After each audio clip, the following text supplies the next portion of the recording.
Welcome back to another episode of Movie Reviews. I'm your host, Wesley Malott, and today we're going to take a look at John Wick Chapter 3, Parabellum. Chapter 3 picks up directly after the events of Chapter 2, where John Wick has been excommunicated from the high table after killing a man at the Continental. A $14 million bounty has been placed on his head, and now John prepares for war as the entire underworld of assassins lines up for their chance to take down the Baba Yaga and collect his bounty. This movie is fantastic. It's just a lot of fun. The performances in this movie are fine. They're not bad, but there's nothing particularly noteworthy about any of them. Keanu Reeves kicks a lot of ass in this movie as usual, and I was pleasantly surprised to see Halle join the cast, who kicks just as much ass as Keanu Reeves in this. They are both absolutely phenomenal in their respective action scenes. And really, the action scenes are what makes this series stand out. The fight scenes are crystal clear. There's no shaky cam,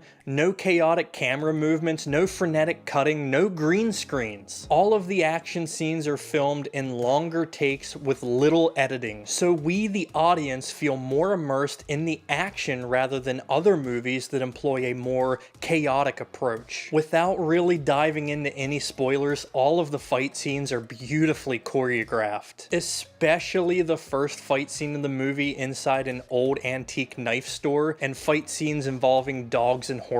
They're so much fun. There's a couple of humorous beats inside of these action sequences that just land perfectly because of how well choreographed and how well paced the scenes are. I really don't have much bad to say about this movie, but let's give it a shot. I think one of the fight scenes involving two guys that were just excited to share a fight with the Baba Yaga John Wick was just a little too long. They both had him in a very bad situation, but for some reason let him out of it. That alone felt really contrived, but the fight continues after that, and the longer the fight went on, it just felt kind of pointless and lacking of stakes or risks to me, because they had him and just randomly decided to let him go so they could keep fighting with the Baba Yaga. Weird decision, but still awesome nonetheless. This might get a tad bit spoilery from here on out, so if you want to avoid the spoilers and just jump to the conclusion,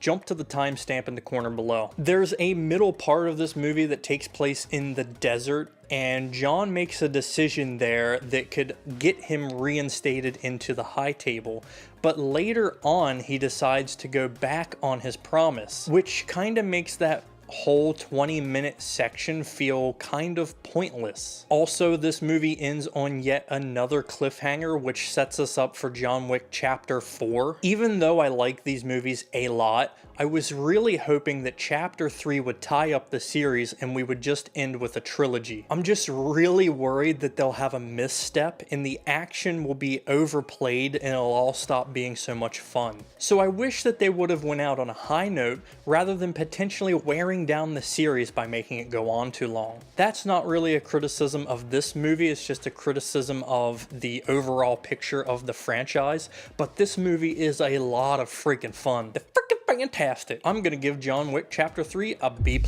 It's really amazing how these films are just getting better and better with each and every one, and I hope this sparks more action movies that rely less on green screen and more on practical effects and just great choreography. I highly recommend checking this movie out in theaters and getting the full experience. That's gonna do it for this week's episode of Movie Reviews. If you enjoyed this video, please like it, share it, subscribe to the channel, drop a comment below, and I'll see you next week.